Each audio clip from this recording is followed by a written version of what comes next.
Hi there, and welcome to another episode of the Rabid Dog's House, where we like to discuss lost or forgotten horror gems with a little bit of bite.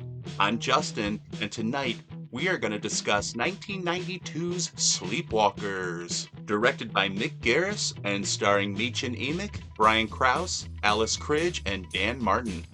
Tanya Robertson is a typical high schooler in a small town that attracts the attention of handsome new student Charles Brady. Unfortunately, Charles is not a typical high school boy. Besides being uncomfortably close to his mother and an intense hatred of cats, Charles has a few deadly supernatural secrets he has to keep. Based on an original screenplay by Stephen King, Sleepwalkers is a standout of early 90s horror that highlights the author's ability to put real characters in unusual situations of survival. At the same time, Sleepwalkers showcases his talents with an intriguing mythology and supernatural twist. Sleepwalkers is for the horror fan that enjoys 90s horror with Stephen King characters and a mildly campy touch. Also joining me tonight is the amazing Zena Dixon.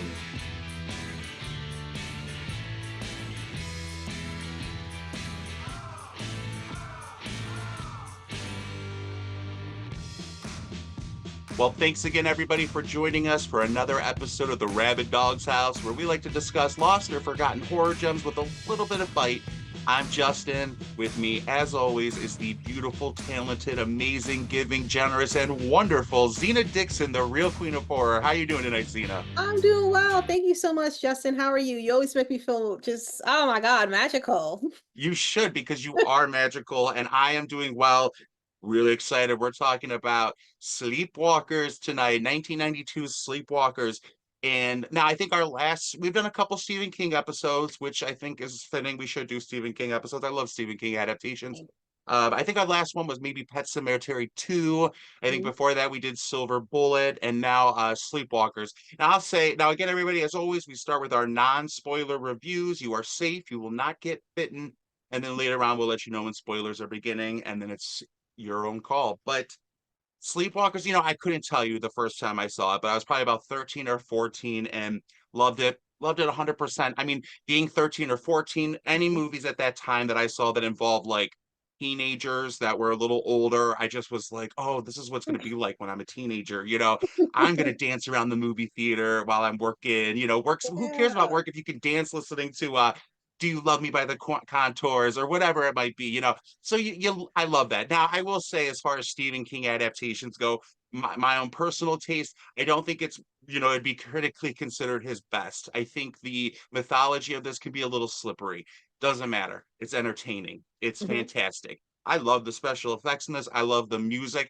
I did not realize until today, listen, because I rewatched it with the audio commentary. Enya. I didn't realize it was Enya that did like Enya, Oh, like yeah. sail away, Mhm. Enya. Like she did the music for this, which I thought was super cool.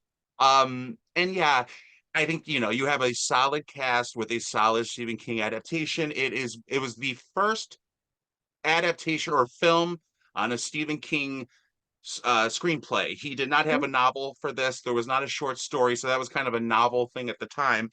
And I think it's great. I think that which makes sense. I mean, at that time, Stephen King wrote something, it was getting adapted into a film. So why Yeah. not just go right to it? But the performances in this are great. Alice Cridge, amazing. Dan Martin, Mädchen Amick, who I love because she's on Twin Peaks. Now, I saw this way before I saw Twin Peaks, but love her in this. And Brian Krause, how can you not love the Mhm. adorable boy next door, Brian Krause? I'm not going to go on about it. I thought from the non-spoiler part of our review, it's just one of my favorite Stephen King adaptations. Even though, yes, it's the transitional bridge between the Dead Zone, Cujo, Mhm. Firestarter, Shining stuff that would then, late 90s become Dolores Claiborne, Shawshank Redemption, Green Mile, his more critically claimed stuff. Now, Misery came out before this. So it was definitely critically claimed. Kathy Bates won the Oscar. Stand by Me, based on the body. So he had some stuff. This Right. was, though, definitely going a little bit back to his roots, if you will, or at least what audiences, readers, viewers knew from his work. But again, like I said, I think the music in this is great. The performances are great. Yes, the mythology can be a little slippery, but I think Mhm. it works. And I think it's one of those things. Now, I'm one of those people that, like, if you take all the Friday the 13th movies and people are like, well, there's plot holes here, here, I'm like, I will go back and I will make it work somehow. I Right. will find a way. In fact, I thought about doing YouTube videos if I had the time, and maybe I'll find it where I will do these for certain things. But I think with the Sleepwalkers mythology, I think that there's a lot there that does work. Mhm. And great opening scene. But you're going in for a fun ride. It's not Yeah. meant to be one of his critical darlings. It's meant to be horror fun. Director Mick Garris, who did Psycho 4, which I loved Psycho 4, but also he went on to do Stephen King a lot of stuff like the Shining miniseries, which I thought was terrific. And The Stand, which I loved. Anyway, it's got the whole package Stephen King stuff. Loved it. Highly recommend. That is my non-spoiler review. But Zena, I'm very curious how you first got into Sleepwalkers. So similar to you, I watched this as a kid. I think I might be confusing it with Interview with the Vampire because I remember going to theaters to see that, but I think that I went to theaters to see this one. I think. And yeah, at the time, it's been years since I watched it, but when I was a kid, I absolutely loved this movie. I loved the pacing of it. I loved that it felt like it's a horror, but I felt like in a way it was a gateway horror because it has like a lot of camp to it. There's some funny parts that's there. Like I rewatched it today as well, and I found myself laughing at a couple of things where it's just like, okay, I don't know if that's supposed to be funny or if I'm just immature, but it just made me laugh. So I'll just take it that it was supposed to be funny because it does have that camp. And I love the main girl. Is it Mädchen Amick? Mädchen Amick. Mädchen Amick. I think that she's just so beautiful. I love her so much. I love her, and she's probably one of the reasons why I did start watching Riverdale because I knew that she Mm. was in it. I just think that she's just great. Alice Krige, she is so talented. Recently watched She Will. I think that it might still be on Shutter. She's just such a talent. And I think that this is my first time seeing Brian Krause. It was my first time at the time. So seeing him again, like he definitely has that charm. Because sometimes when you watch a movie and it's just like, I don't know what she sees in him. And it's just like, no, I can see it. He seems like a normal person. So but yeah, it's I feel like it's similar to you. It's kind of a staple, from my childhood because when I think back on what I watched as a kid on rotation because it would come on cable, not as much as I felt like it should have because even though these movies are like, okay, Fright Night came out in 1985. I feel like as much as people love Fright Night, I feel like people should love Sleepwalkers. And sometimes I feel like this one, it falls within the cracks for some reason. But when people do watch it or they do like revisit, and me, myself included, when I revisited this movie, I had a blast with it. I was laughing. I was hooked like I've never seen it before, really curious to see what's happening. And then I feel the same way with you when it comes to like the mythology. Sorry, I thought I was going to make a spoiler, so that's why I was like, should I say it? No, but this is not a spoiler. But yeah, I feel this like a similar to you about how you feel about the mythology. But I kind of like that they only give us a little bit. You know what I mean? As if there was supposed to be a sequel, which I'm curious to know, like, why? Why not? Why didn't we get a sequel? Like at this point, I mean, I don't know how the numbers did. I don't really know about that. But even seeing it now, it's just like I still feel like we don't really have anything like it. So, but yeah, that's my little spew on that. Really enjoyed this one as a kid and then rewatching it now as an adult. And I feel like this is a must watch, not just for like horror fans, but just if you're someone who just enjoys film, like because it's a blast. And sometimes you need that, especially with everything that's going on in the world. You need to watch Sleepwalkers. So true, so true. Well, with that, everybody, then spoilers from here on out. Obviously, Zena and I both really love Sleepwalkers, and I couldn't agree more. But spoilers, everybody, from here on out. Where to begin? The mythology. I think you're right. I like that it doesn't 100% explain everything, and I think that makes it scarier. Now, one thing I do like about this movie is that you pretty much know right off the bat not to trust this mother and son. And, it's such like a cliched horror thing to say. I think this goes like to what I was talking about with CGI a few episodes Mhm. back, where I feel like it's such like the popular thing to say that like like with the Aliens movies, once Covenant and Prometheus came out, everybody was like, oh, once you learn where the xenomorphs are created, they're not scary. I'm like, what are you talking about? I think they're terrifying. It doesn't matter to me where they come from. Or Rob Zombie's Halloween. I still think Michael Myers is terrifying, whether he is just this boogeyman incarnation or you know about his childhood. When I see him as an adult attacking people, I find it scary. I like, and why I say this is because the opening of the movie, I guess, was originally not included. It was going to start just at the house. Like the first time we see them, that's where it was supposed to start. Mhm. Brian Krause and Alice Krige, and it is sort of like what's going on here, what's here. But I feel like the opening definitely tells you pretty early on, like that there was a couple or like a mother son that lived there. We see something nefarious happen, so you kind of know right away seeing the mother's son that there's something's not right about them. And I don't think that makes it any less scary. In fact, sometimes I think that makes it scarier, the anticipation of it. I always say, like, the Halloween 2 1981 is the example I always give. The first time I saw it, I thought it was great and terrifying, but the second and third time I watched it, I was more scared because you know what's coming, but now you're anticipating it and you're waiting. And so if your timing's off a little, it really makes you jump. So I really like that right away we know that something is wrong with this mother and son. But yeah, I think that critically it didn't do well, but the box office, it was incredibly successful, Sleepwalkers. I think it was made for like 3 or 4 million and it did like 30 million. Yeah. And I just because it's an entertaining movie, like you said. It's a good gateway to horror. But yes, I think the camp in this movie is very intentional, which is great because you really needed that for early '90s horror. You Mhm. know, in the late '70s, you had Texas Chainsaw coming out, Black Christmas, Suspiria, Halloween, these very serious horror movies that were terrifying. The Exorcist. Then in the '80s, you started to get the slasher boom, and then it became sort of unintentional comedies or unintentional camp. Like, the filmmakers were not intending to make you laugh, but we were finding it funny at a certain point. The Right. early '90s with movies like Sleepwalkers, I think, took a really intelligent approach, which was, well, let's make them laugh at some of this stuff that's ridiculous. We're Mhm. going to make them laugh instead of have them laugh at us, the audiences. And I think that's really smart. And I think we see that in movies like Sleepwalkers or Dr. Giggles or a lot of early '90s stuff, other than now it kind of split. You also had like the Mother's Boys, Basic Instinct, Fatal Attraction movies that were very serious, highbrow psychological thrillers, Silence of the Lambs versus Dr. Giggles, Killer Clowns from Outer Space, whatever it might be. And I think Sleepwalkers is great for that. And we've talked about it before too. Not every horror movie needs to be this iconic masterpiece. Sometimes it's fun to just have silly, Yeah. what the roller coaster ride is going to be.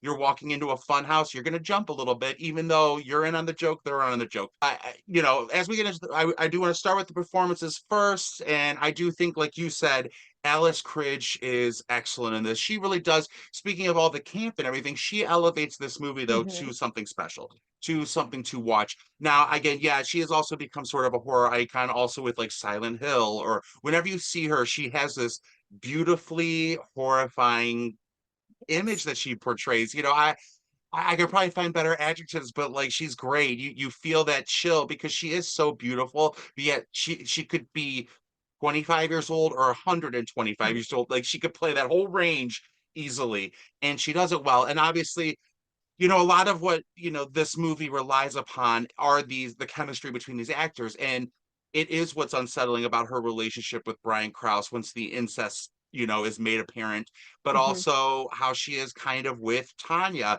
And it is sort of it's the Oedipal or electric complex stuff of like, yes, this movie takes it very literal that this mother is sleeping with her son, so therefore she would be jealous of these girls. Whereas other movies, that's more subtle. This one takes a literal approach, but she is Yeah. jealous of Tanya now, and rightfully so because Mädchen Amick is beautiful. I started to say this earlier, but in Twin Peaks, which I saw much later, but one of the reasons I gave it a chance was because of her, which I love Twin Peaks now, and it took me a minute, but I love it.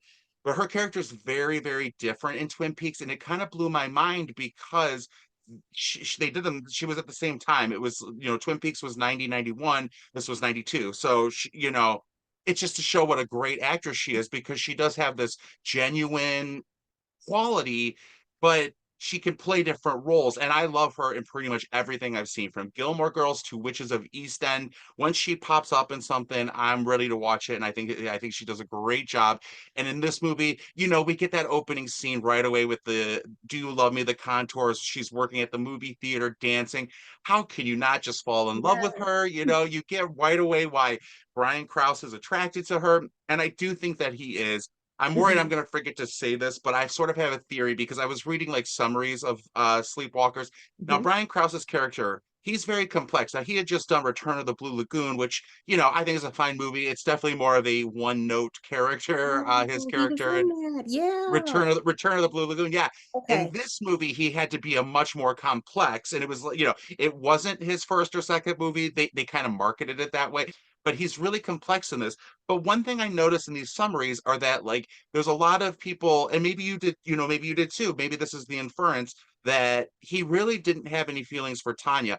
I think that he did. And Mhm. I think that's where the whole mythology and everything makes it a really interesting story because him and his mother clearly love each other, like they love each other, but they love but they love each other, and I think that's true and is eternal. But I think that's what complicates this, and this is why things go wrong for this scenario in Travis, Indiana, is that I think he is starting to fall for a human for the first Mhm. time. And the general setup, you've got this mother and son, they're sleepwalkers, basically these nomadic creatures that are sort of vampiric. And what happens is the son will have to steal the soul of a girl, sleep with his mother, and that feeds her and keeps her young and alive. Mhm. It's pretty simple, but it works a lot, I think. And this time, though, he's falling in love with Tanya, and I think you see that right away with the little tea that he's putting in. But he has to Right. walk that line because that's why I think he gets so rough with her. We'll talk about it at the cemetery. But I think that's why he gets so cruel and rough to her, is because it's like when you know you can't love something, you have to really sometimes you have to just shove it away. And I think that's what he's doing. So Alice Krige, you've got this woman, this actress who really centers the movie. Brian Krause, though, who's sort of the center between the two women, and Tanya, who really is this, and Mädchen Amick, who is a very fresh, talented. They call her nice girl, and she is a nice girl. And it's the dynamics of these three are what make this film so interesting. And then the other main character that I really love is Dan Martin as Andy, where with the cat when with Clovis. I love that relationship so much. I love Clovis, like, get the bad guy, Clovis, get the bad guy. Like I would be like that with my cat if I could take my cat to work like that. Like, so, Oh. and that makes what happens to him all, and well, Mhm. I'll kind of get more into that with like my favorite scenes and stuff. But I really thought he did a great job. I wish that I think the movie, that's the one flaw of this movie. I think that like they kind of gave what they gave to him. Now he did get to go out heroically, and it has an impact. But I think there would have been even more of an impact if he had been the officer that kind of stayed with Tanya's character throughout the film, as opposed I to the agree. other officer that kind of came in. But do I really want to see him go horn stabbed? I don't know. So you know what I mean. So it's like the trade off. So as far as goes the performances, I thought that everybody really did a great job because it does have like a campy feel to it. But then there's like that serious type of tone, like where you really believe these characters. Like, let me just go down the list because I wrote it out so I wouldn't forget. So we'll start with Tanya. She really does come off like she's a nice girl, and that she comes from a nice family. Her dad picks her up so she doesn't have to walk or be late, coming home in the dark and stuff like that. So that's really nice. Seems like she has a loving, mother, father, like parents. She comes from like a good home. And then when it comes to, Charles, again, it's just like, okay, clearly he's not even a person. So I can't even say he's a good person, but it's just he does cut on the charm where what I was saying earlier, I really did believe it. I thought that that was a little bit off and very psycho-y that he was in his room listening to music, staring at a picture and carving a T into his arm. Yeah, clearly psycho vibes. But when he was in front of her, he just seemed like he was the new guy.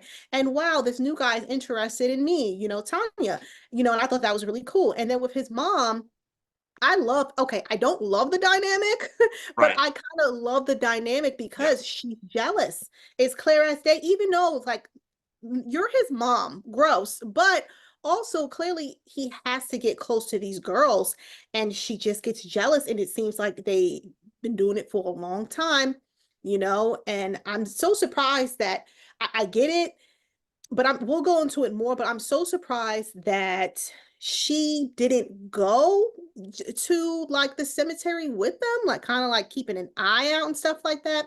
But I'm kind of glad that she didn't, like clearly she let her son handle it. It's probably something that they would always do all the time.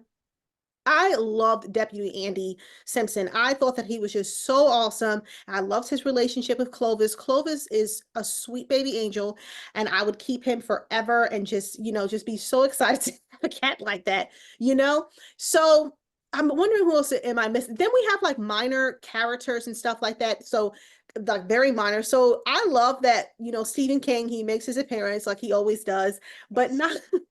not only that, when I was a kid, it just went over my head, obviously. But then he was yelling at Joe Dante, he was yelling at Toby Hooper, at Clive Barker, and I it love just seemed it. like such a good time, like they put that in there. So that was like a fun, part with that. And then the captain, played by Ron Perlman, he's always just incredible. And even back then, he still clearly just had a presence. I remember like he was not a nice person, at all, but it seemed like he's been doing it for a long time. And then the sheriff, Ira Stevens, I liked him too. I liked the fact that he didn't completely shut down Andy and what he said that he saw. It was just like, okay, just leave that, which is understandable. Like I'm not saying you're lying, but it's understandable just to kind of leave that out. And then he was really, seeing things are matching up with what happened with Tanya, with Clovis, and all this other stuff. So that was really cool with that. And then again, just seeing Joe Dante, Clive Barker, Toby Hooper, in these roles and everything like that. I loved seeing that. And then I like the fact that the town, it seemed like a very sleepy town. You know what I mean? Like they seem like they targeted small towns to go to where it seems like they wouldn't like suspect a mother and a son, which is Right. understandable. Because even in that opening scene, when it opened up, I feel like it like set the tone with what kind of mother and son was like what they were really doing. They were cruel. And I understand that's their way of surviving. I keep on talking about a sequel, prequel, something because I would actually love to see the mother Mary, before she even had her son. Like, where did she come from? You know what I mean? I just felt like that would have been cool. And then also going back to Tanya, I really like Tanya again. Again, she's a nice girl. I feel like she's relatable. And like you said earlier, I love that scene where she's just dancing in the movie theater. And I remember when I was a kid, I just thought, oh my God, it'll be so cool to work in a movie theater so you can dance. So you can dance Yes. and have a good Yes. time. So clearly she was. But yeah, I feel like this movie just has a lot to love about it. There are some things which we talked about that is kind of like like with the incest and the rapey vibes and some stuff like that. But it's not, for me, it's not enough for it to be like, hey, ban this movie type of thing. Yeah, so much to unpack, and I want to make sure I can remember everything you said. Sequels, yes. Well, apparently Tabitha King did write a sequel for this, but I don't, nothing ever came of it yet. Mick Garris, I guess, talked about it in Mhm. 2020 on a podcast. It would involve like a basketball team or something, but I would love to, I would Yeah. really love to see again Alice Krige come back. But even the concept of expanding on the Sleepwalkers in general, Mhm. to even if it doesn't directly answer where did Mary and Charles Brady come Mhm. from. The Sleepwalkers in general, how it begins, how it starts. It could still be a sequel with prequel elements of more expanding the mythology. I think it would be Yeah. really a cool concept. I'm totally on board with that. I did want to say too, you mentioned this. I really liked how the other police officers at the station treated Andy, or like even he knew as he was explaining, he sees Charles driving in this car and they have this effect. And next, I'd love to get into the special effects and the suspense, but like they talk about, he sees the morph of Charles' face when Charles sees the cat. Mhm. And I like that he knows as he's explaining it to the other offers, he's like, "Don't you dare laugh, or I'll knock you out if you laugh." Because he knows full well what he's about to Yeah. say is crazy, but they Hmm. don't treat him like he's crazy. I mean, they give the obligatory get some rest, da da da, Yeah. but not in a condescending way, in a way that they're like, "Okay, we've worked with this, like a real way, like we've worked with this guy for a while. We know he's not going to just come out of the blue," which is something that always bothered me. So that's two films in a row. I Hmm. feel like we talked about Time After Time last, and this where like the police handled it in a real way. Like it Yeah. wasn't like these are people like you'll get movies where the police officers apparently have worked together for years, but then when this guy sees something crazy, they don't believe him or Hmm. whatever. And it's like you work with him for years. How could you not believe something's Right. wrong here?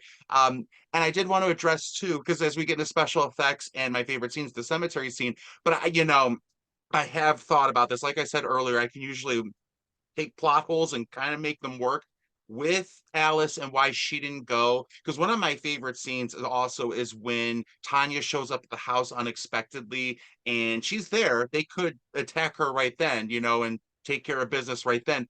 I think, the reason, couple things. The reason why, the cats are attracted to them or want to, they're afraid of cats, because I think they're supposed to be some sort of feline Mm. evolutionary thing along the way. Hmm. And if you want to come from that perspective, like from an academic perspective, cats love to play with their food. So I always think, okay, True. so instead of like, okay, we could just take her here.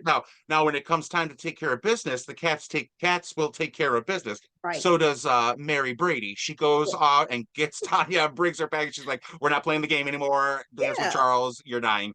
But before that, when they've done this countless times, I'm guessing part of it is to play with their food because they are feline. They're cats, Mhm. which is why Good they're not point. cats, which is why cats can destroy them. But anyway, you want something answered, a plot hole answered, come to Justin. I will find a way to make it work. And that would be why I think that Mary didn't just go to the cemetery. And Okay. also another way to look at that whole sequence is what I was saying earlier. If you believe that Charles is maybe really having some genuine feelings for Tanya, he's putting it off. He's waiting to the last minute, so he Yeah. doesn't want you. He's clearly nervous Mhm. about being caught because he sees his mom's reflection in the mirror with Tanya, and she's in her form, and he's like, let's move over here.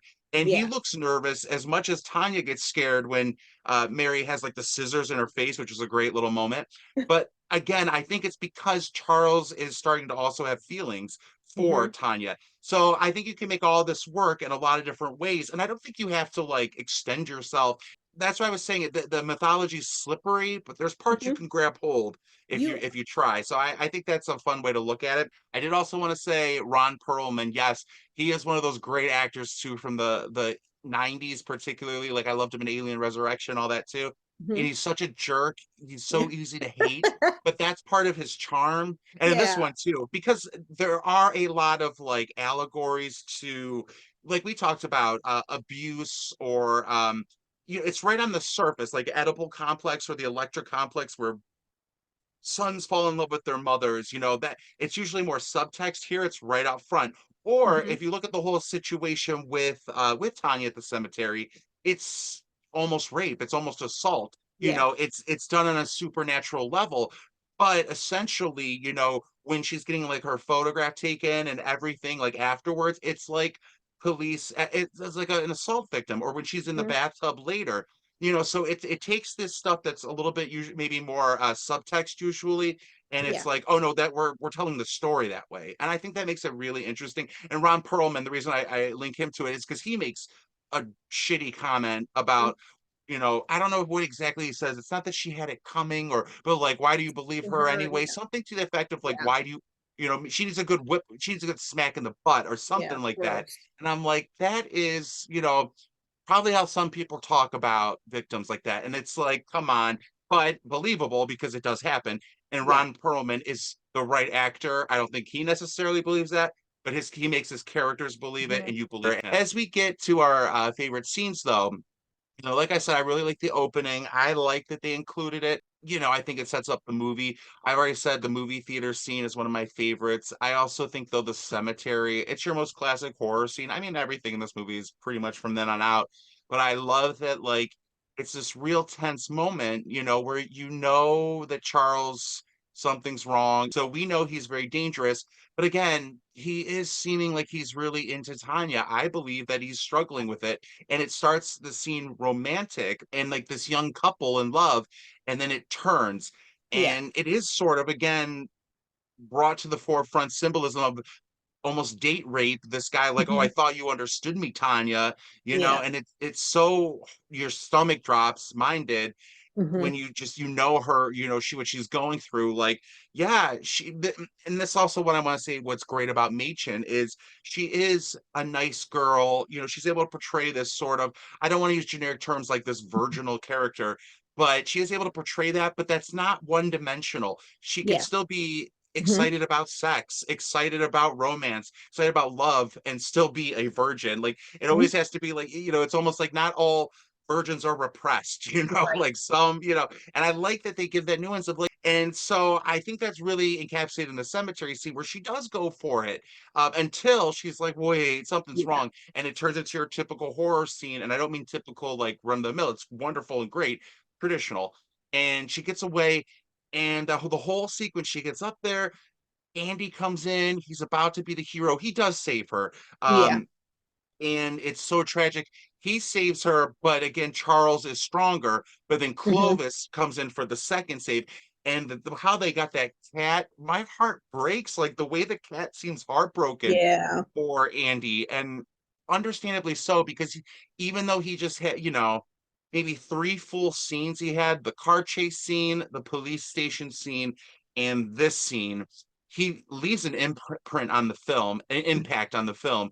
And again, going into his performance, it just was heartbreaking. You believe he's this hero, and he did save Tanya with Yeah. help from Clovis.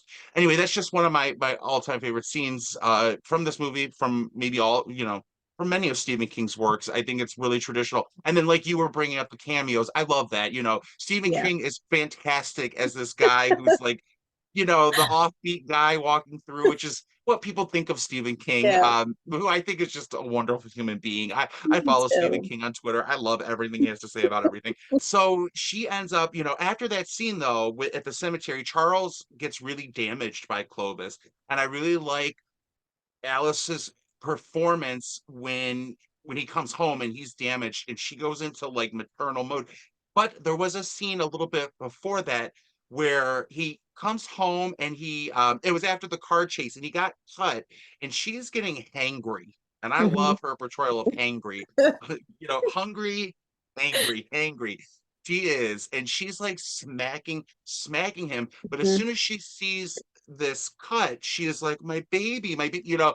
just what a performance. It gives me chills. And the way they film it too, where she's Love smack. it. Yes, yes, it's great. So when this scene now happens, he's now really damaged by the cat. And we now know why they're afraid of cats. And she's like, you're not going to die. You're not going to die. Just everything she put into this Yeah. caliber, it was top notch caliber performance. And they go invisible, but then she decides to go hunt Tanya. And that's my other favorite scene. As we start to get towards the climax, I'll get more into that, but I love the last moment I'll say before we get to the climax ending is this mother versus mother scene. Cindy Pickett's character, Tanya's mom, has already demonstrated that she Mhm. was on alert right away with Charles, and she's just as protective as a mother as Mary is. Mhm. Mary, however, has this extra power to her and is able to like just fling Cindy Pickett through the window, crash the vase into the one officer's head or the dad's head, and then Yeah. the officer, which yes is such a, and she delivers it, and that's what I wanted to say too about the camp of this movie. It Mhm. works because you have deliveries from people like Alice Critch, like no vegetables, I no dessert, love it.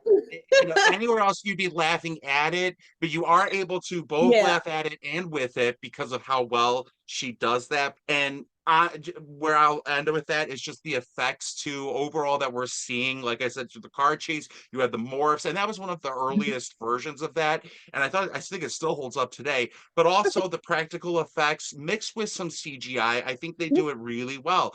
Like when mouth to mouth, the spirit stuff, like when they're at the cemetery and he's like trying to suck her soul Mhm. out. It's clearly CGI, love it. But also the practical makeup effects for Mhm. Charles' face. He gets super, not the full form. I don't mean that part. I mean like the transitional, Yes. like you could still see them.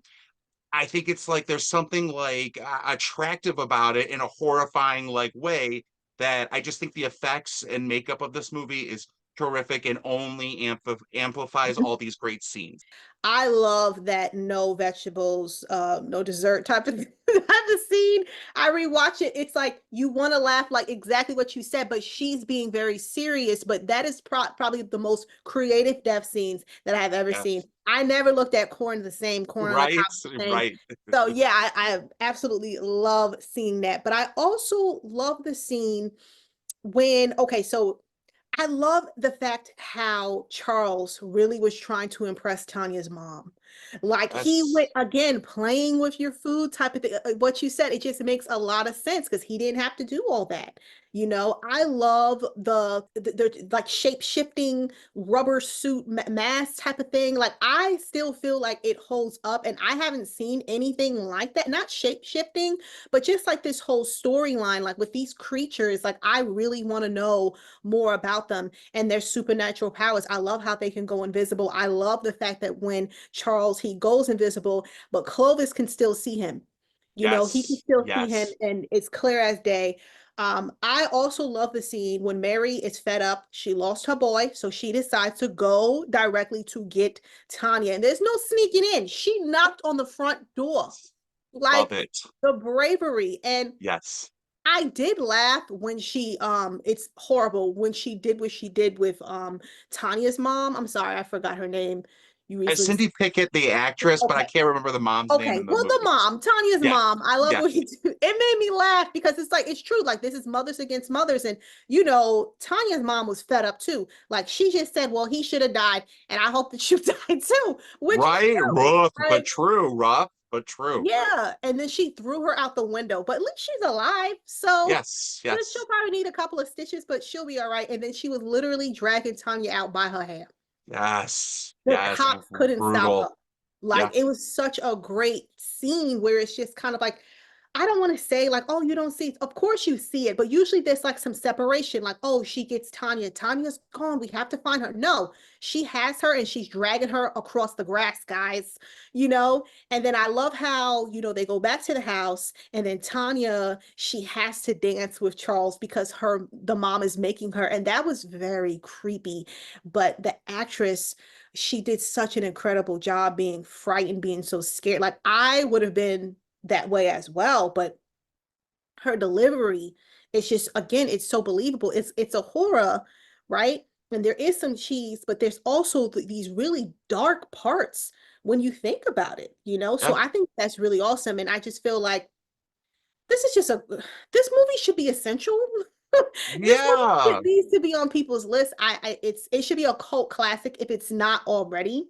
But again, I did love like the transformation, the shape shifting, morphing, the CGI, like because sometimes you watch some stuff and it's just like, whoa, that's really dated. Like there's a little bit of date to it, but it's not as bad. This one, like the creepy vibes, like the dark vibes, like I love the emotional scene where you can see like the beauty of like okay the relationship that Mary had with her son.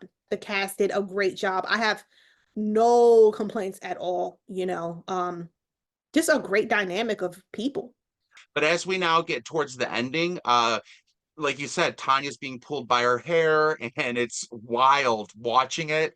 And Ron Perlman is not a likable character, so it's a nice, it's the mom's already taking care of some likable characters as well as Charles. It's nice to see a non-likable character Yeah. get his fingers bitten off.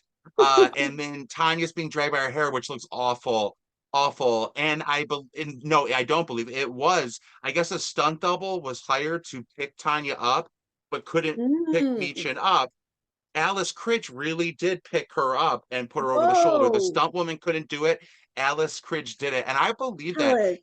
there's some great interviews on the Blu-ray, and I don't think Alice Cridge doesn't talk about this, but Alice Cridge, when you see how she gets into a performance, I 100% can believe it. She's that type of actress who, if she gets so into the role that if the character has to pick somebody up, she's gonna pick her up. Like there's without a doubt, you know, and I think that's true. It's sometimes that just happens. But anyway, I love what I love about this movie too is Tanya fights back though. So she's being pulled by her hair, but she's knocked out. Once she's in the car, I love that she tries jumping out of the car. I love that when Mary flies into the garage, the door's pressed up against the wall so Tanya can't get out, but she's trying. And one thing I do want to say as we get into the end, because you also started to dip into this, was the dance. But Hmm. the Sleepwalkers, you know, the song from like the actual like record, Sleepwalkers. I can't think who sings it right now. Or it's there's no lyrics, but the music from the Yeah. 50s. That song is so effective. It's such a good song, and it's such a Stephen King thing. I Yeah. don't know how many Stephen King books you've read, but I have read quite a few, and that's always one of my favorite things he does. He did it more in his earlier books. He still does it, but including song lyrics or songs into whatever a character's experiencing, like they're driving and they might hear a song. You really get into the moment, but this movie almost makes me think he was listening to that record and decided to come up with a movie out of it, and I believe that because that is so Stephen King. But Yeah. hearing that song, which has been thematic throughout, it's sort of the love song between Mary and Charles, mother and son. It's also the song that she's like playing to hopefully resurrect, well, Hmm. hopefully for Mary, resurrect her son. And it's a really creepy, terrifying, horrifying moment because we all think that Charles is dead and that Mary's just like lifting him up and controlling him, which Hmm. she is.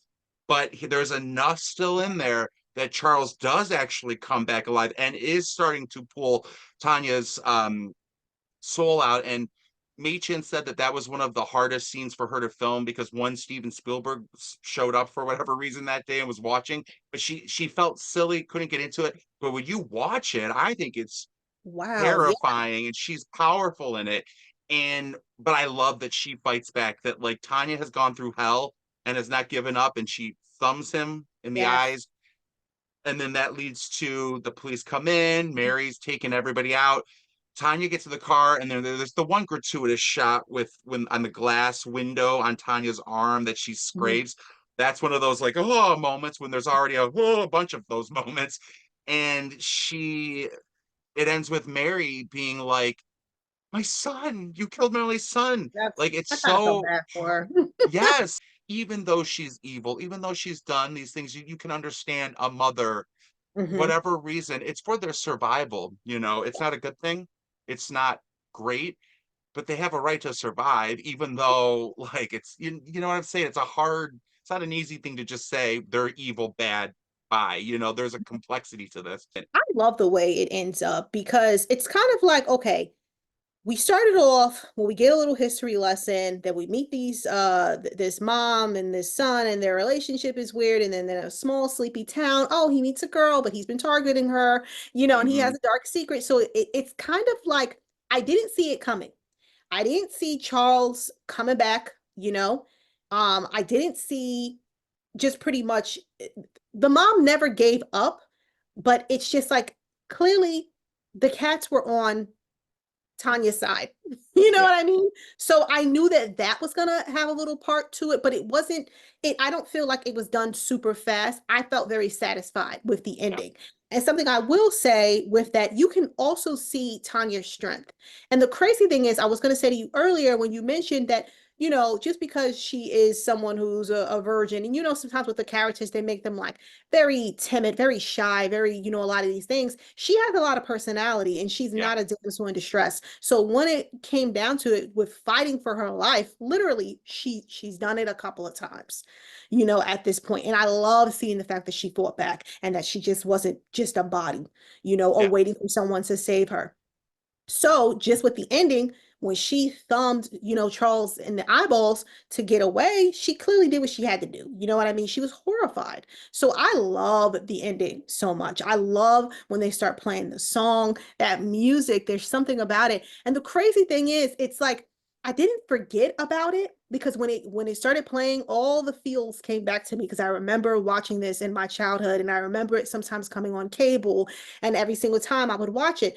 But hearing the song, it's been a while since I've heard that version. There is a version by the Fugees that I remember Oh, hearing. okay. Yeah, and so I she's don't like, I think I've remember ever heard hearing it. that. Yeah, with Lauryn Hill, she's singing it. Yeah, Anyway, it's a great, song. It's wonderful. It's powerful. It tells a story. It feels it feels like a 90s horror. It feels like a Sleepy Town. It feels like a Stephen King adaptation. Like I love it. I feel like, again, like we talked about this plenty of times. Like, I know that you love 90s horror, 90s thrillers as well, movies in general, like I do. And I feel like this is just one of those movies where it's just like, I think that it needs to be up there.